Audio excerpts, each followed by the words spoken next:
Hi, I'm attorney Renee Osipov with Chelle Law, and we assist nurse practitioners with employment contract issues.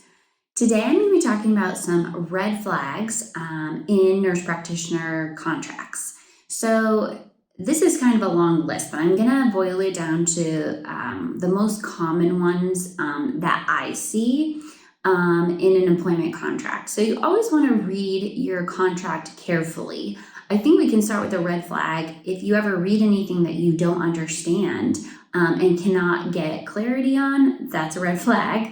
You should seek out an attorney, similar to us, who are familiar with employment contract issues, and we can explain that to you. And then if we still don't understand it, then that's definitely a red flag. You want to get that words clear in your employment agreement so you know what you're signing and you know what your expectations are. So I'd say that's kind of the first red flag. It's very general, just understanding the clauses that you're signing. I'd say the second red flag I always look for in an agreement, and if I don't see this, it's a big red flag to me. There needs to be a clause in your employment agreement that is a without cause termination, meaning either party, but especially yourself, are able to terminate this agreement without any sort of reason or no reason at all. So without cause termination. You give your notice to the practice or the group, company, whatever. And normally there is a specific amount of days that you have to give notice. So normally that's anywhere between 60 to 90 days. You'll give your notice of termination and then you are let out of the contract. Now, you want to be careful, read it carefully. There could be some sort of bonuses or non-competes that would apply, but you are allowed out of the contract. It's a huge red flag if there's no way to terminate the agreement. You could be stuck in this contract for however many years unless the other party breaches or you're let out of the agreement. So this is a huge red flag. Always look for a without cause termination. And then you want to look for how many days notice do you have to give before you can get out of that contract. Another big red flag I see a lot are overly restrictive non-compete clauses. So it kind of depends on the laws of your state, but you want to read your employment agreement carefully because non-competes can be kind of sneaky. Sometimes they go by different names or they're, you don't understand what a restrictive covenant is, which is just a promise not to do something. You're promising not to compete with your employer. But you want to be careful that you fully understand what that non-compete is restricting. So for how long? Normally that's straightforward, but when we get to red flags, it's normally the area that you're restricted for.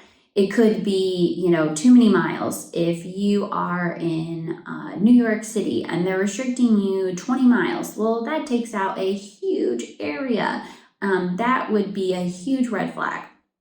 And then also, you want to take into account how many locations does your non-compete apply to. It's a red flag if you are restricted from all the locations of the practice, even if you don't provide services there. Another red flag is if you're restricted from, locations that they say like provide any services for. So you've gone there one time during your employment, you're now restricted from that area. So non-competes, you want to make sure that they're definitely reasonable. Otherwise, that's a huge red flag. And a lot of times people don't think about non-competes when they're signing the agreement. It's exciting. You're starting a new job. You're going to be making money. But you need to think about if this ends, what are my consequences or how is this going to affect myself? Am I going to have to up and move? Do I have to move out of the state even? So non-competes that are overly restrictive, huge red flag. Another red flag probably would be confusing compensation models. So when you sign your contract, you should know how you're going to be paid and when you're going to be paid. Normally base compensations are pretty standard, but when you get into bonuses, sometimes they'll say something like it's in the sole discretion of the employer and can change at any time.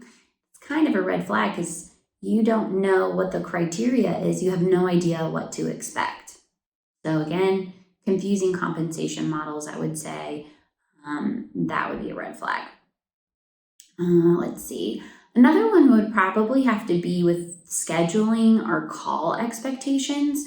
Sometimes employment agreements are completely silent on that. So you have no idea what the expectation is of your schedule or if you are responsible for any on-call duties. So that would be a red flag. Typically, an agreement is going to be fairly general, but there should be some type of language that's going to give you an expectation of what your day-to-day is going to kind of look like. And then going even further than that, some agreements state that you are to provide 40 hours of clinical services. That doesn't include any admin time. That's a red flag. You definitely want to address that, because you don't want to spend hours having to, finish up your charting and records before you go home every night. Then you're going to be working well over 40 hours. So just like I said, look at the schedule, the on-call duties, and, does it allow for any sort of admin? And then I would say, kind of circling back, it is a red flag if you don't have many sort of ancillary benefits or business expenses reimbursed from your practice. Now, depending on the size of the practice or clinic that you're going to be working for or hospital, you may not receive as many business expenses reimbursement, but you should receive some. So that's going to be your CME. You should get money for your CME annually. You should get your license and your dues paid for. DEA license, those are pretty expensive, and the renewals are expensive as well. So those are things you want to be looking out for. If you're not receiving those, it's completely silent. That's a red flag. You should bring that up with your prospective future employer. So to kind of go back through my list, I would start with any unclear terms. That's a red flag. Non-compete clauses that are overly restrictive, definitely a red flag. Compensation models, you don't know how you're getting paid, you can't figure it out, that's a red flag. And then not receiving any sort of, CME, licensing, dues, that can be a red flag as well. And then not knowing your schedule or on-call duties, you have no idea what to expect whenever you start there, that's a red flag as well.